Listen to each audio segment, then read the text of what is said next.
50. 51. Oh, 51. Yeah, page 51. Should we start with the Christmas 2 prayer on page 51? You want 50? No, go ahead. In the name of the Father, Son, Holy Spirit. Amen. God of love, You you have have embraced us through your will in the arms of the child, born of a woman for our salvation. Through his heart we come to embrace you. God of mercy, and this is human joy, we offer you our hearts. We want to spread on earth the word of peace you have offered through Jesus Christ. Through our common life and ministry, may your love be known more fully. We ask this in Jesus' name. Amen.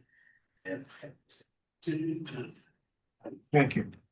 Thank you, Monica. Welcome to our monthly booklet meeting.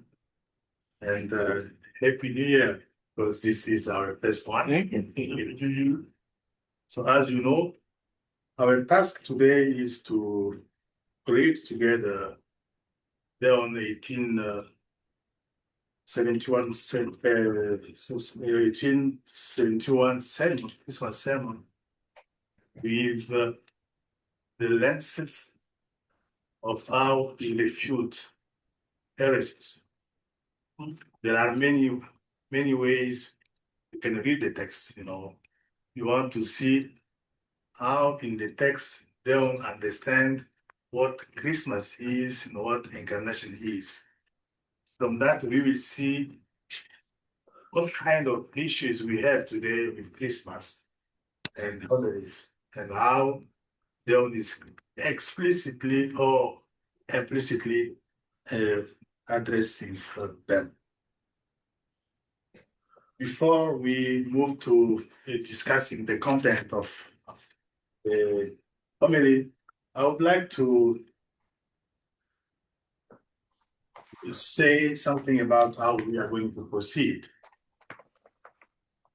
First of all, we will try to answer the question, what was happening in France and in the church in 1871? Because all of that is in the background of the homily.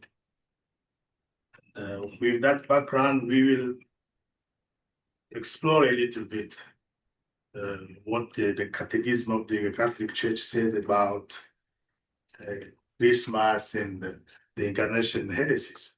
We had a list of them that to refresh in case, I didn't pull up everything, but I took some just to refresh for the discussion.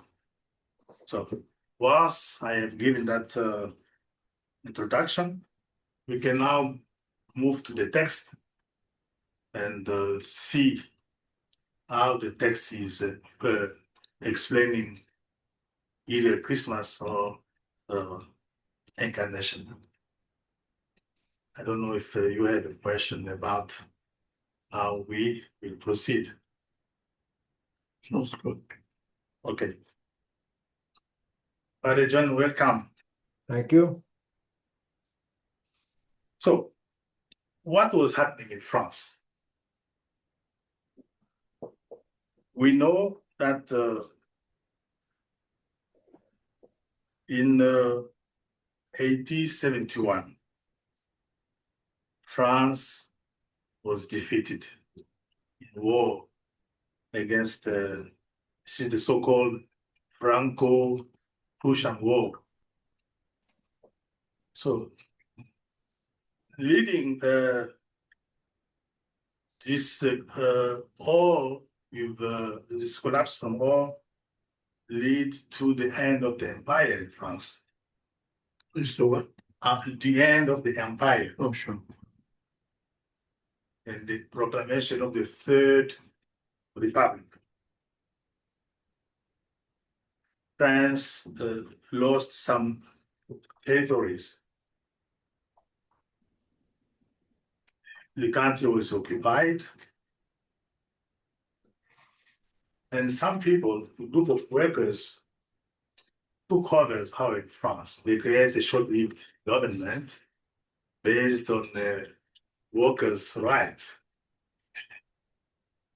So, briefly, politically speaking, it was a political crisis caused by a war and civil conflict.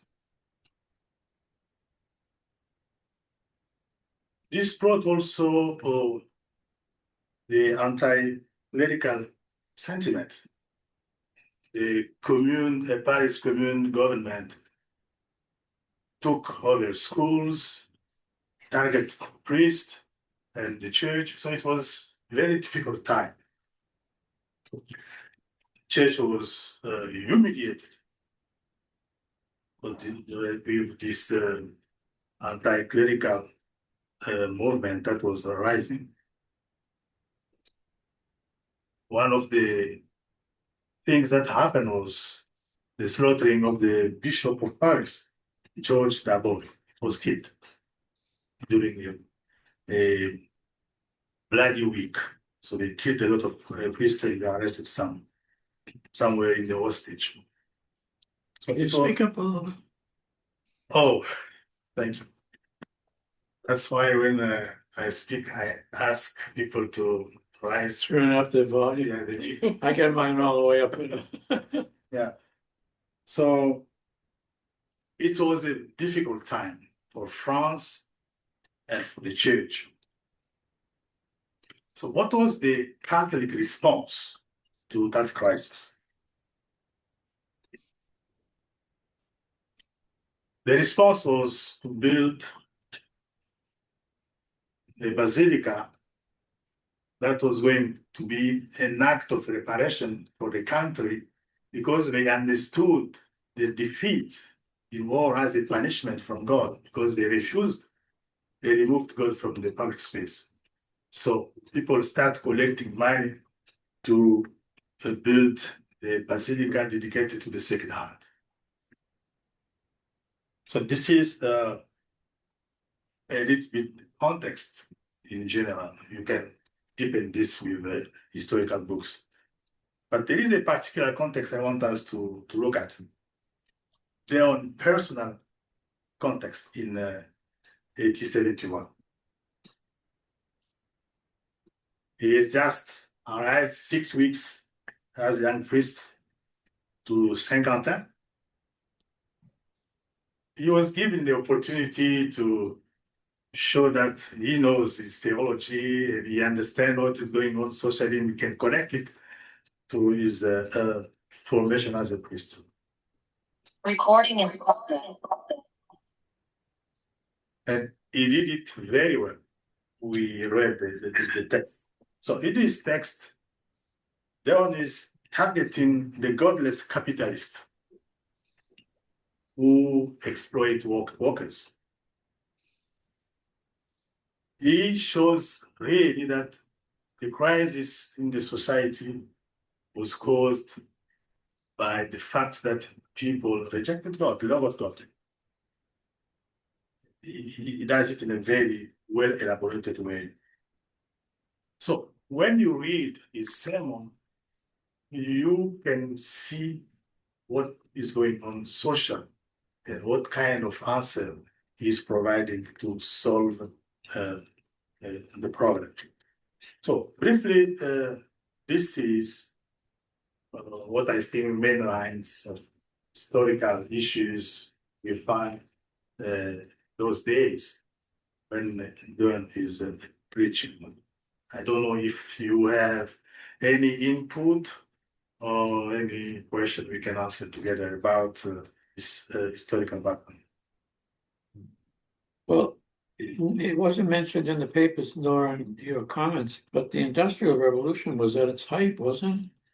At this point? Yes. Yeah. Because we have workers, we have the workers Factories? complaining that they were not well treated by those running the industries or companies. So we can infer that the industrial revolution was going on already those days. PJ mentioned to me years ago, I believe I'm remembering correctly, that if you read the book Les Miserables even I suppose if you saw the movie, that was a good parallel to what Dehon's experience in France was. Is that correct, do you think?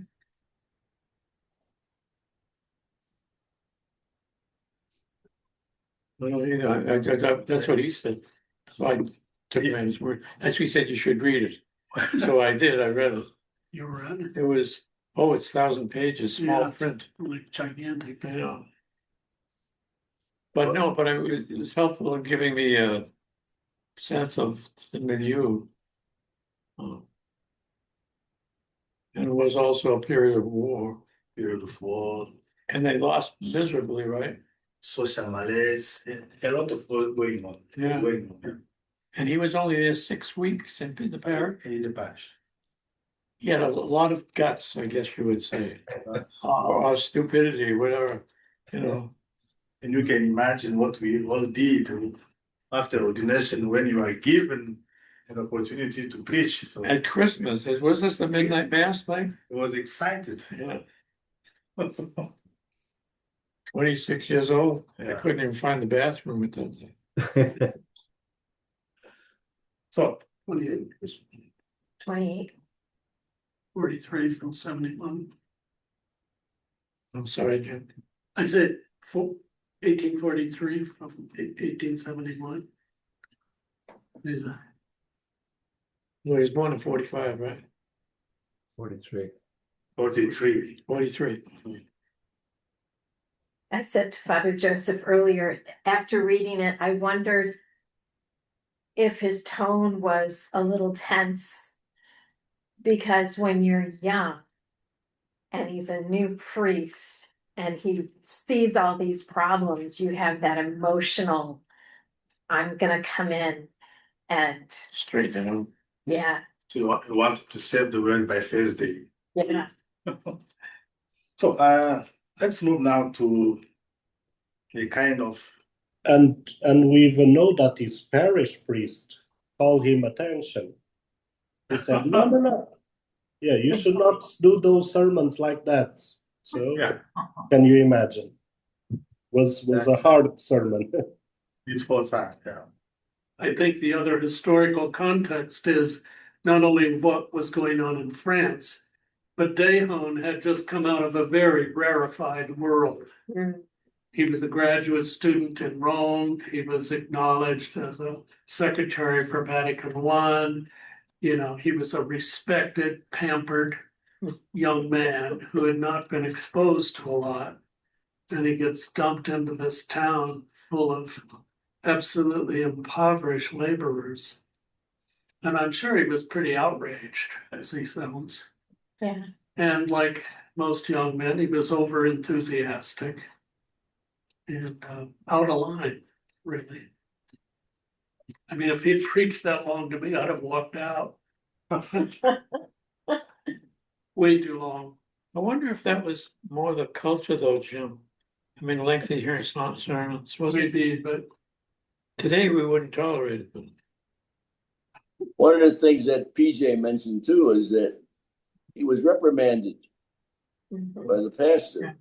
yeah, Ricardo just said that. So it's I'd like to explore that later. Yeah. So I want now to move to Wayne is trying to say. yes, by the way. I was surprised that the whole thing of the industrial revolution and the workers' rights and things were part of the desires of the flesh. Hmm. That's where he brought in the whole problems with workers' rights at that time. I found that interesting that it was the flesh of the workers that was being exploited.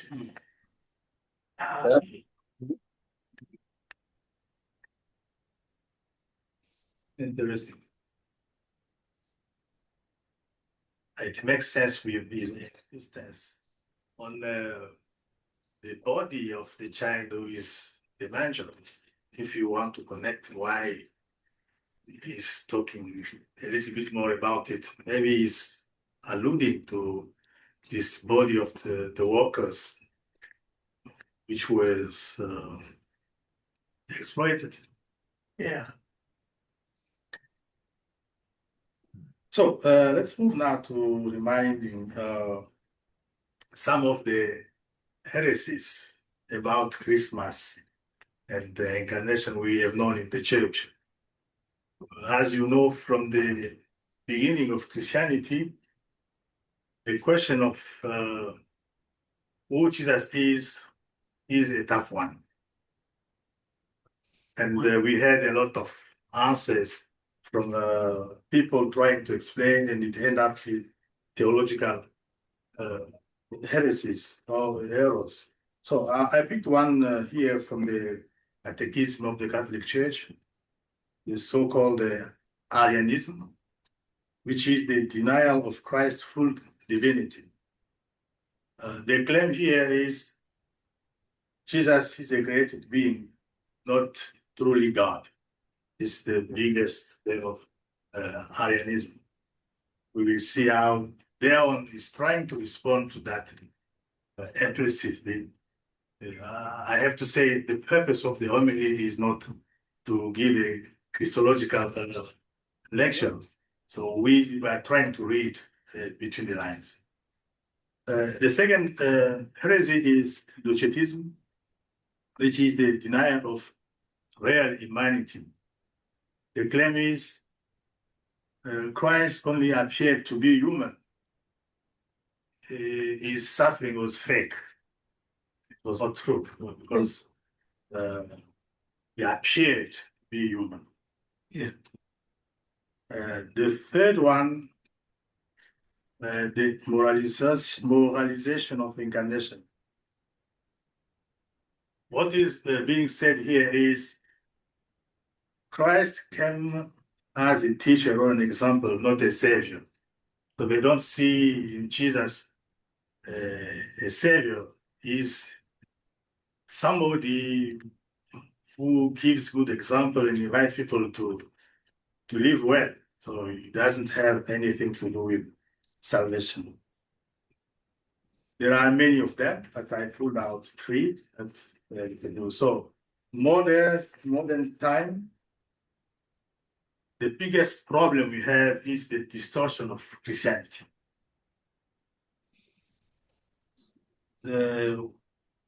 People want to celebrate Christianity, Christmas, to celebrate Christmas without Jesus. They talk about Christmas without the manger. They talk about Christmas without Mary and Joseph, or the Magi, or whoever. So the distortion of Christmas, they don't want to just to be invited. So it's kind of secularization of Christmas. And all the idea, consumerism, make it business, pushing people to buy more, eat more, nothing to do with Jesus. It is a time we can hang out with family. No Jesus, no Jesus. So you have experience in your ministry and the kind of distortions people have about Christmas and incarnation. We can share more when we get to the text so that we help each other understand what Dehon thinks about Christmas and incarnation. I don't know if you have a comment about that. Comment. Do you see any distortion of Christmas in your experience? You can share. You mean in the text or on? No, in the normal life experience as a priest. Oh, yeah, very much so. I Would find you it share? in my own family that many of my siblings and their children don't even go to church on Christmas, Easter. I mean, they still consider themselves to be Catholic. They're good people. They got good values. But my experience in my own family, I think, is an example of what's going on in a lot of places. People used to go to mass if they did. It was like for sure Christmas, for sure Easter, for sure no more. And I think that if you look at your parishes, or even look into your families, maybe that's operative, maybe it isn't. But and I experienced that even my days at Guadalupe, my days at St. Martin Tours. The people that were there, after a few years, you never saw them again. The RCIA, so many people went through RCIA, but many of them didn't stay. Something was missing.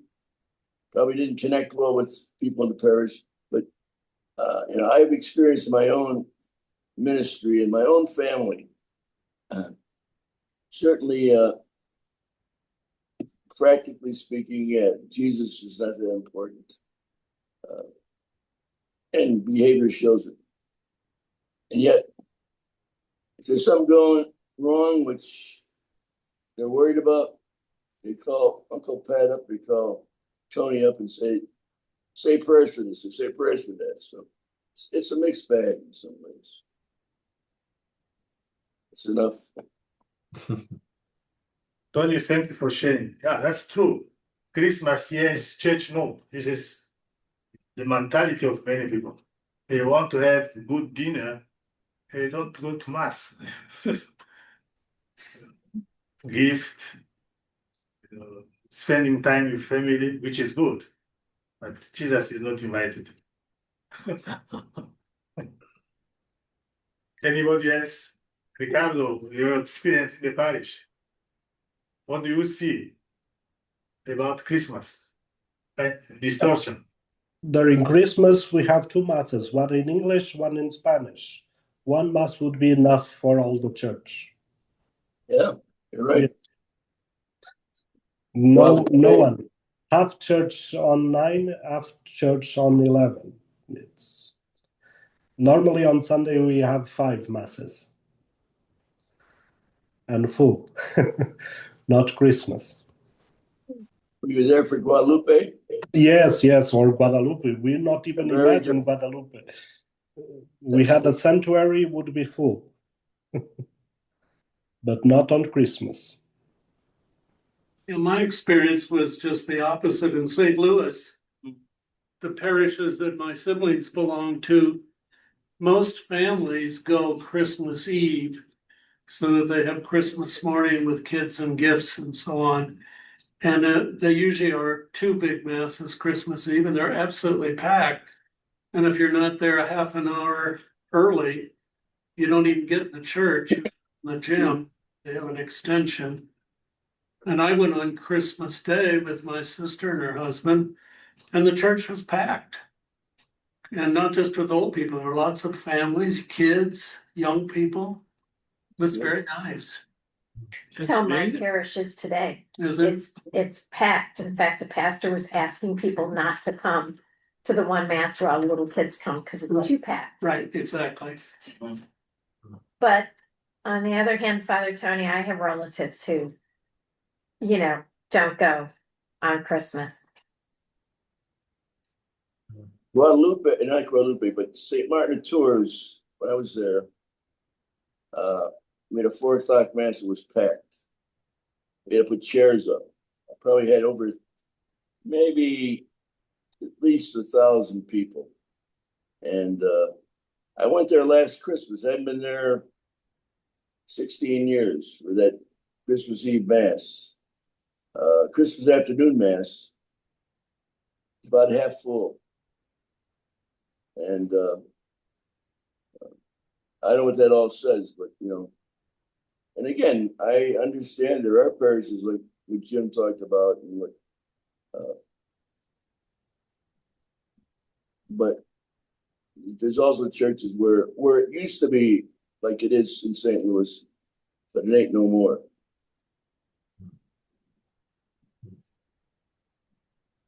There is something I noticed is the discussion about December 25th. Some people say the Catholic Church lied. Jesus was not born on December 25th. So December 25th is not the birthday of Jesus. It was a big lie. So they try to rationalize Christmas and Incarnation. The point of the reasoning here is to show that everything is fake. Jesus never existed. If they lied about his birthday, it means that doesn't exist. My answer is always on December 25th, we are not celebrating Jesus' birthday. The church celebrates an event, the incarnation of God, the entrance of God in the human history. This is what we celebrate on December 25th, not the birthday of Jesus. So you have those kind of ideas, the rationalization of Christmas, which lead to denial of the incarnation, let's say. And some people make Christmas sensual, Make it what? sensual, we see somebody coming from church, he's upset because they didn't sing well, I didn't hear that song of "Oh Glow."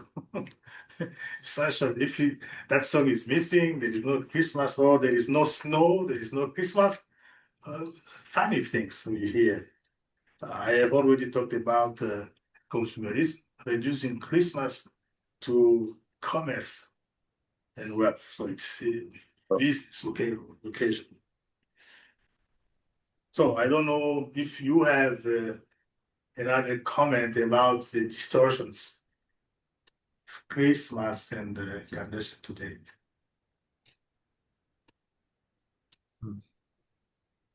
A long time ago, a while ago, Andy Young actually got me thinking about this, but the notion of secularism says more about the church to me than it does about the people who don't go to church. Because I think what it is a statement of not being satisfied with the God that the church is presenting. It doesn't, the God that the church is presenting doesn't speak to them. And I think there might be truth to that. I don't have the answers. I have hints, but I don't have the answers.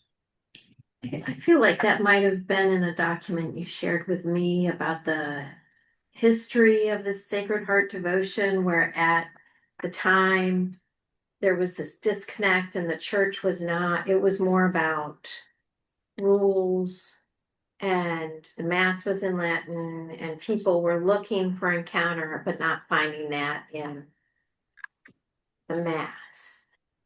Wasn't that one reason that helped the devotion to become so popular? Well, the whole issue of Jansenism and the strictness, the emphasis on sin and rules and everything you could do was ipso facto automatically a sin, and it certainly was not anything that would appeal to any normal human being.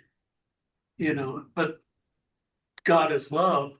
Now, then you're talking something that people might want to hear.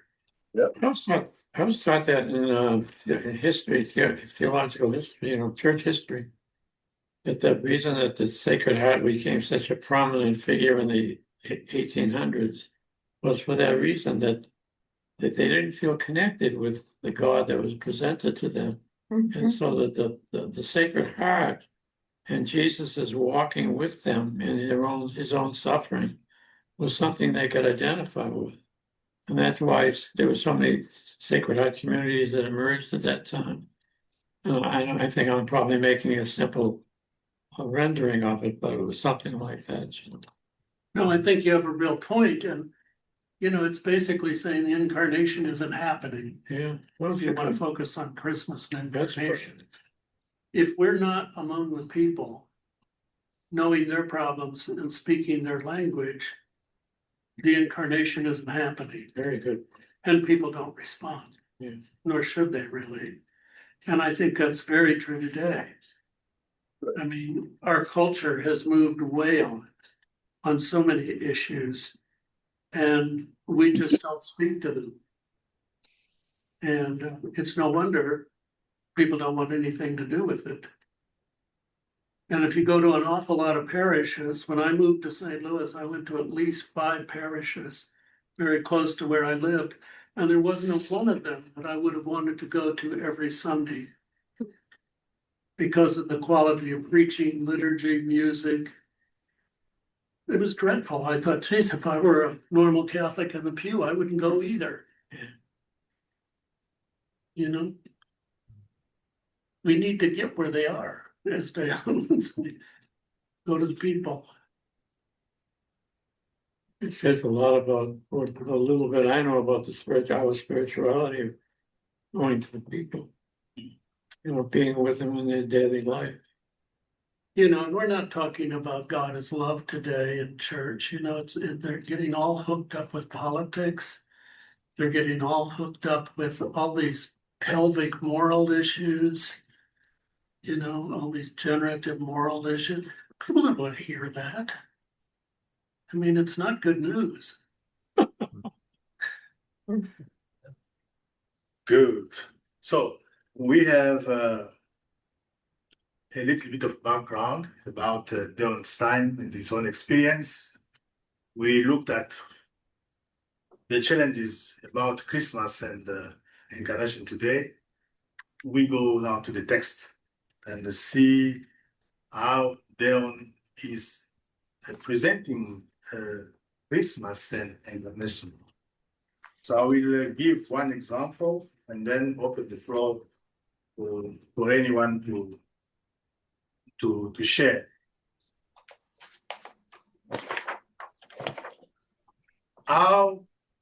What is their understanding of Christmas? This is a question I was putting to myself.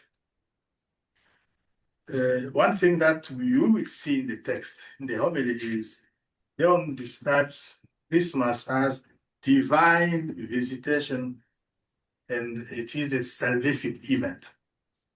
And you see right away when you read at the beginning, they only use Benedictus, blessed be the Lord, the God of Israel, because he has visited his people and set them free. So this is his first understanding of Christmas, God's visitation and a salvific event. So this is just an example to open the floor. You can share whatever you prepare or whatever you see in the text regarding the understanding of Christmas and Incarnation. The floor is yours. Well, I think I don't know how to tie this together, but at the end, Paul Wyatt, his commentary, he talks about of course, the church's early understanding of Jesus' life was his death and resurrection. And so the Gospels were basically written inversely. And so, but I agree with what you're saying, and maybe I'm missing something in his spirituality. But for me, the Incarnation is the key. And the church eventually started seeing that it was the life, death, and resurrection that was salvific, not just his death.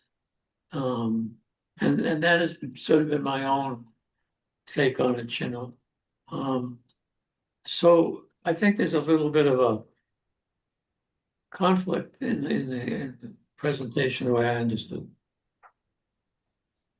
I agree with you. Incarnation is so important to Dehon. Those who did studies in the Christology of Father Dehon, for example, they point out that in Couronne d'Amour, Incarnation is a big theme that Dehon is deploying in that book. In the what? The Crown of Love to the Sacred Heart. This book. Father Ngo, too, in this book, is talking about the Christology of Father Dehon, leading us to Couronne d'Amour and other books. The Incarnation is a key concept. In his understanding, Incarnation goes together with his death and the resurrection. So it is the same thing. Yeah. The point of the departure is incarnation, which brings salvation to people. This is his understanding of what incarnation is about and what Christmas is about. I don't know if we have. I totally agree with that. And I have for years, I've always been horribly uncomfortable with the whole soteriology that Jesus had to suffer and die to placate God, who was angry at humans for sinning. I think that's a heresy in my book. If that's the God that you preach, I want to be an atheist. That's not my God. And I think just in the incarnation is the new creation. And there is no longer a breach between humans and God, but God is human and a human is God. And humanity is divinized. It's very Eastern Church. And I was very happy to see that in Dehon, because in my opinion, that is the redemption. Now, I think, dealing with the ups and downs, the sufferings, and even death is part of human living, but it's not the specific redemptive act in my book, and I don't think it is. I mean, PJ kind of mentions that in his commentary about the Anselmian theology of redemption, and Anselm is the one that's like death, suffering and death. That's redemption. Yeah, I don't buy that. My reflection, I hope I'm not dominating here, but my reflection is that the early church was struggling with the death of Jesus. And then, of course, trying to believe in the resurrection to make sense out of their own faith life. So I can understand how some of it developed, the preeminence of the death and resurrection theme over the earlier his life and ministry. Anyways, Yeah.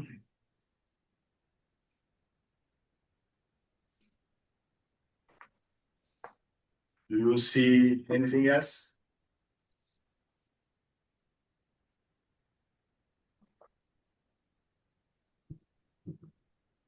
I just wanted to add something to what Jim said.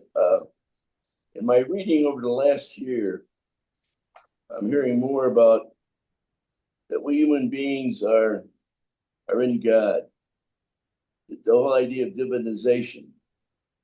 You see it more and more in a lot of the spirituality writings being done by some of the solid theologians. But I just found that kind of interesting in my own life, that all of a sudden I'm hearing about divinization.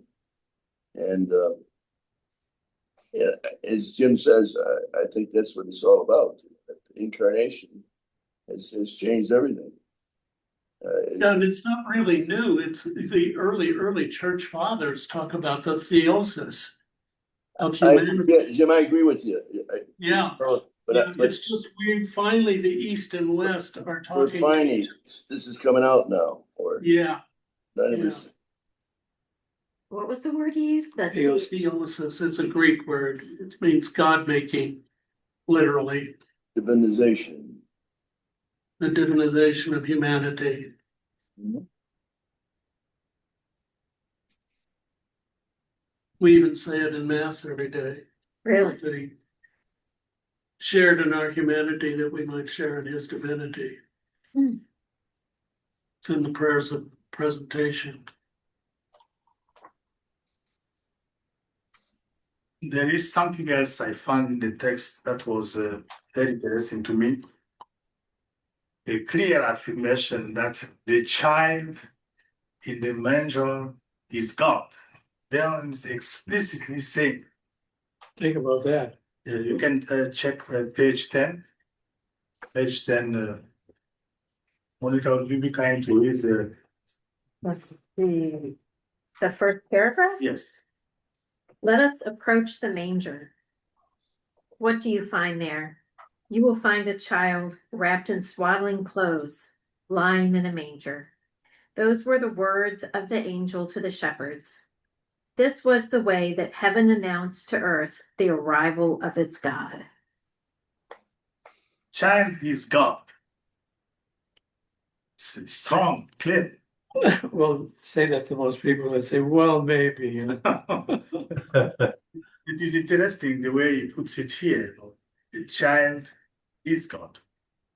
Yep. Mary wouldn't be the Theotokos if it weren't. Mhm. She wouldn't be the God bearer unless she bore a God. And when you continue the text, Monica, please could you continue? What profound mysteries! The infinite God becomes a little child. The creator of the world becomes a poor man.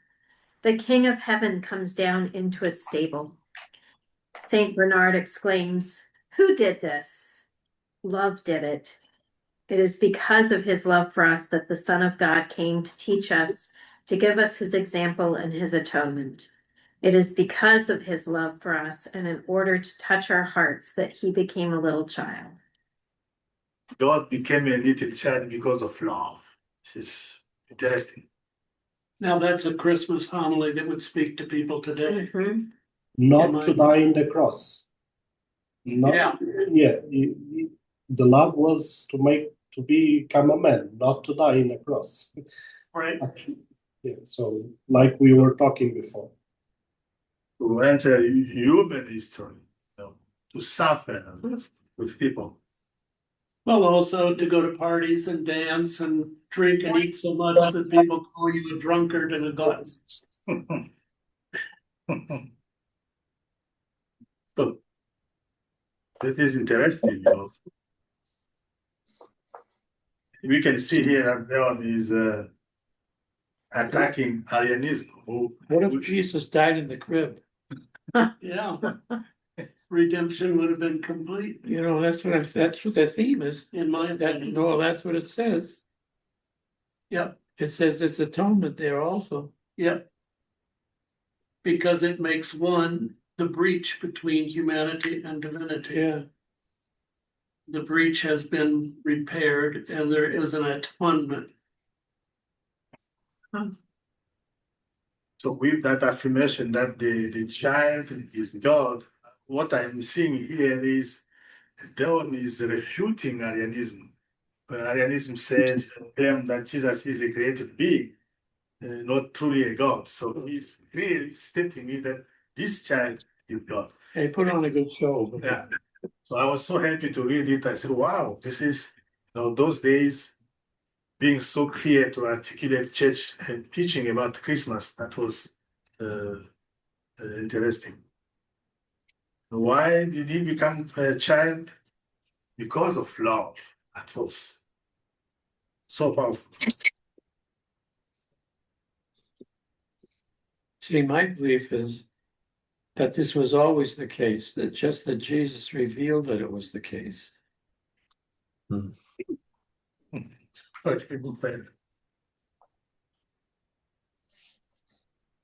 would fit in with the new cosmology pretty strongly. Well, it's creation was off in and of itself.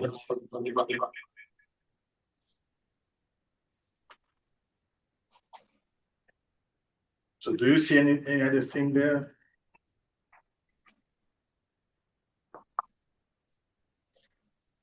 Well, I was immediately caught by the coldest night, and I broke out my down jacket when I heard that. I like the feeling of gift that you get from his sermon. It's a gift of love from God. Versus the secular, it's all about profit. Yeah, the story of Santa Claus versus the story of the Nativity are at odds with one another. Also, help me. Well, the consumerism that is part of, and it starts right after Thanksgiving. Sales that go on and everything like that. And you're searching for gifts for people. And then on the other hand, the church talks about the story of the Nativity and the beginning of putting up of nativity scenes and things like that in churches, and that that it is more, Christmas is more than getting a gift and that type of thing. But the gift of God to us out of love is the best gift. There's a song that was out a few years ago called Where's the Line to See Jesus? It's a story about a woman that's standing at a big store, and a little boy starts to pull her sweater, and he says, "Where's the line to see Jesus?" He says, "Santa Claus gave me presents, but Christ gave his love for me. If Christmas is about Jesus, why don't we see him more at the store?" It's a powerful song, but I would think that commercialism would kill it because it's against every other message that's going on around us. Mhm. Yeah. And it ends Christmas Day, Wayne. Yeah. It ends the day Yeah. after Christmas. Commercialism, you know, everything goes down. No Christmas songs, nothing. Oh, yeah. I take a very different view in some ways.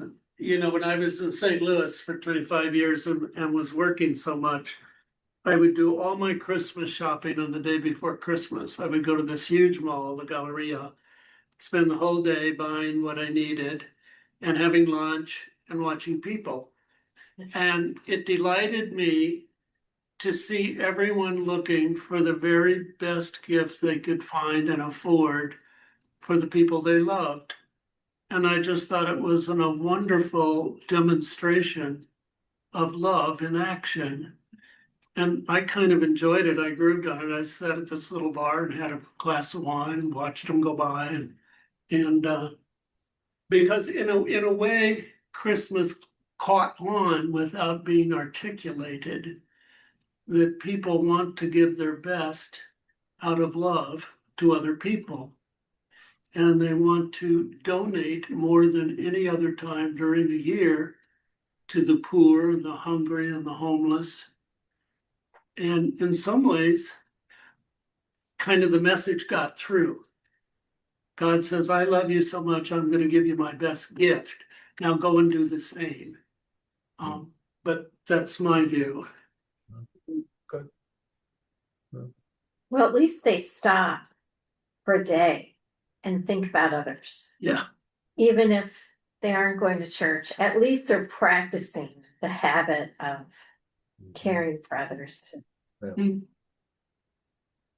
Or have they expanded the sense of church beyond a building? Anonymous Christians. Well, that's that Christian.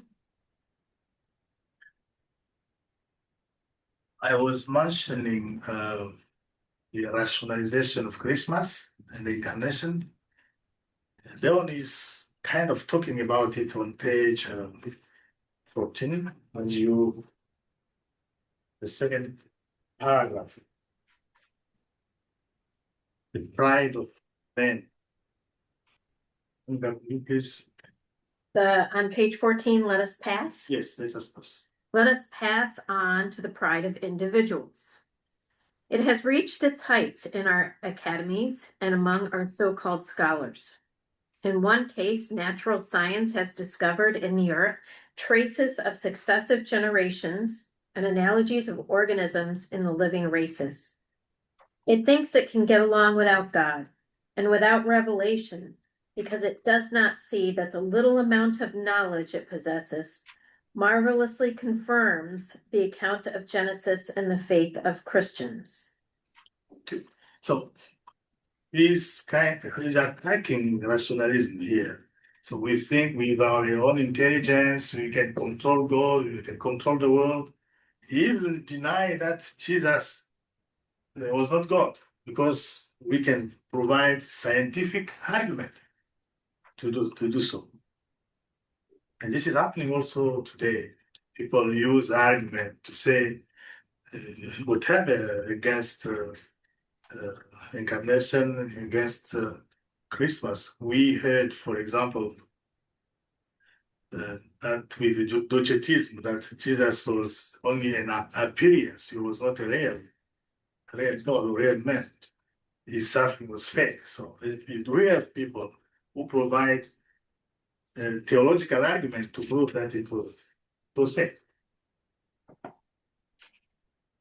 See, I have a little different take on it. I see what's happening in the world as the way God is calling us to a deeper appreciation of incarnation. You know, like I said a few minutes ago, that God's love began with creation when he first started creating creation, if you will. And the churches try to box it in. Whereas I think God is calling us to a broader understanding of his love. I don't think it's punishment of any kind. I think it's just a way of revelation. It's another step of revelation. At least that's what I believe. The problem would be, I think you will come to that conclusion because we have gone a very long way. But some of the people out there, they have little preparation to come to this kind of conclusion. So if they are not guided, they end up nowhere. No, but that's the role of the church, of believers, is to try and move it in that direction. But if they don't go to church, well, you don't have to go to church. Let's go out and be with the people. That's what, it doesn't mean you have to be sitting at the altar. You go and be with the people. My understanding of if the people don't go to church, we go to people, we bring Jesus to them. This is what we do, what I understand by go to the people. Instead of waiting for them to come to a building, we bring Jesus to them. Yeah. So when we are with the people, we don't talk about steak, even though we can eat steak, but we show them the love of God. We talk about Jesus by acting, not only calling them to church and having liturgy or any devotional exercise with them.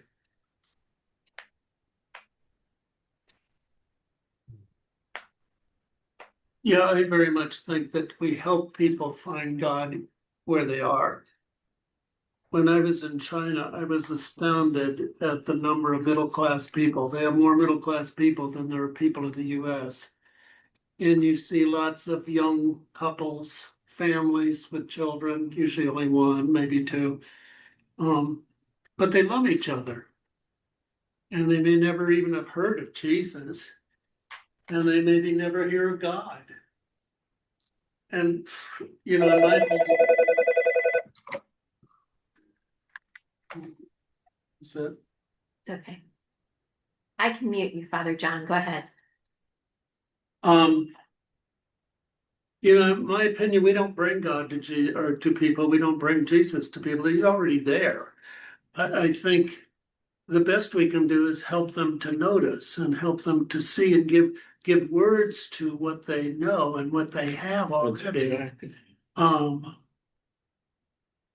I see in many ways that's the job of evangelization. Rather than say, I got it, you don't. The biggest group, at least in the US right now, are the nuns, the so-called nuns, N-O-N-E-S, not N-U-N-S, N-O-N-E-S, because on surveys they say, what's your religion? And they say none. They have no religion, but they're spiritual. That's right. And they believe in God, and they pray. And the surveys show that that's an extremely high percentage of the population believe in God and pray. Well, our job, I think, is to help them find that and to help them see and give words for how Jesus can help them in this. But that's how I see it. It is a ecclesiological challenge.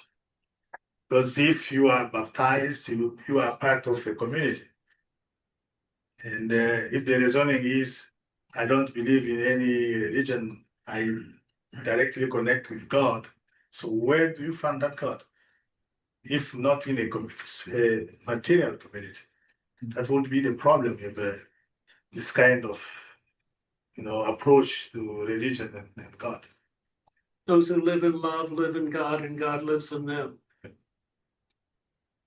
Find families, even abusive families. There's love even in abusive families. There's love even in addiction families. In direly poor families, there's love.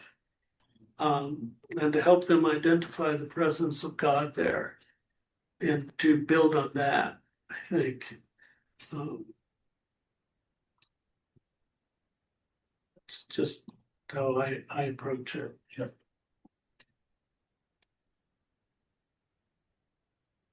So the purpose was not to pull out every single heresy or problem about the understanding of Christmas and Incarnation, but my purpose was to lead us to see how Dehon was faithful to the doctrine of the church. He was very well connected to his church, the faith of the church. And that is also an example for us as a challenge for us as Christological today. How faithful are we still to the teaching of the church? So are we downplay it or play, developing our own understanding? So this is the question that I put forward. The last question would be, if Dehon was here today on Christmas Day, what kind of sermon do you envision that he would have, give to people? Mhm. If he was living in the US today, South Dakota, here, Wisconsin, name one point that he would have addressed in his Christmas homily. First of all, I wouldn't want him to give a sermon. I'd like him to give a homily on the readings and apply them to the people in a way that got their attention, in a way that was good news for them. And I think he does that in this one. If you edit out all the moralizing and the theorizing and all that other bull, and just the stuff we read about the love of God, God living in a child, God doing this out of love for us, I mean, that talks to people. People are looking for that. And if you can talk about community, there's a tremendous need and desire for community in our culture. And as far as I know, some of the few people that are attending to it are the mega churches, because they offer services and outreach to every group, every age group, single, married, young, old, sick, disabled. We don't. I think we could learn a lot from some of the mega churches. I visited one recently and I was amazed at all that they had. Amazed. Thank you. I think we have reached at the end of what I prepared. It is almost 1. 2. 2. Yeah. So next month we don't have a book club meeting. We have movie club meeting. We have movie. Which one?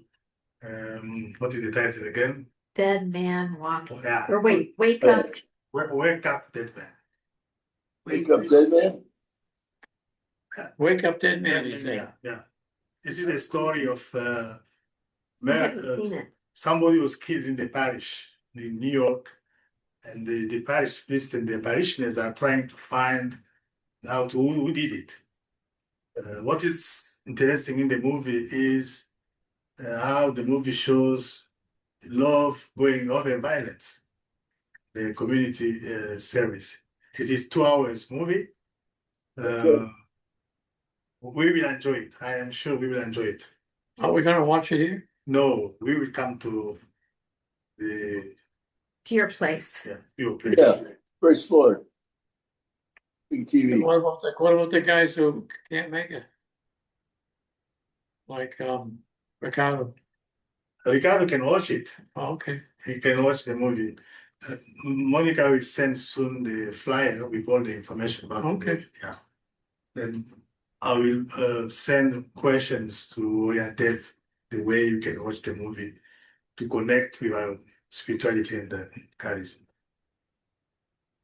Did you ever see the movie with Bill Murray when he keeps living the same day over? It's a great movie. Hound Dog. Did you? Done there.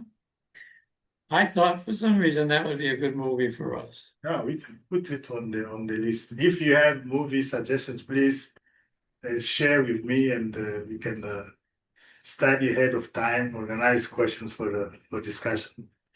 So That's about divinization, isn't it? Well, I think it's got a lot of moral messages. Oh, yeah. thank you very much. I appreciate your support to the. Oh, Father Yes, John has Father John. something. Unmute yourself. Unmute yourself. There you go. We're talking about a 2-hour movie and time for questions. How much time should we, when's this going to start and how much time should we save for ourselves for this? It's gonna be 1 to 4 p.m. I didn't bring my calendar. You can always stop if people are tired. I've got the flyer almost done and I'll send it over to Father Vincent for the first Friday, February 6. 6th. Yeah, 6. Well, I'll be interested. Yeah.